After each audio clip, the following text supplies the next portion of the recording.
So guys, for the first step, you're going to head over to search and type in CMD. Then you're going to run it as administrator.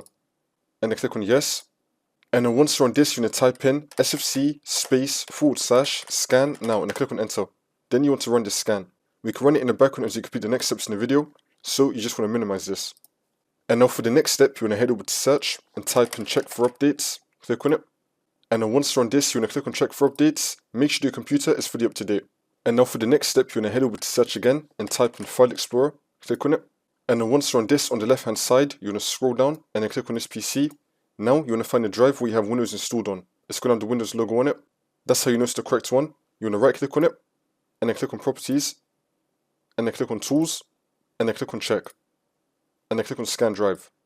You now want to run this scan as well. And now you're going to check on your sfc scan now command. Make sure it's been fully completed, 100% completed. And then once that's been completed, you just want to restart your computer and then the problem should be fixed.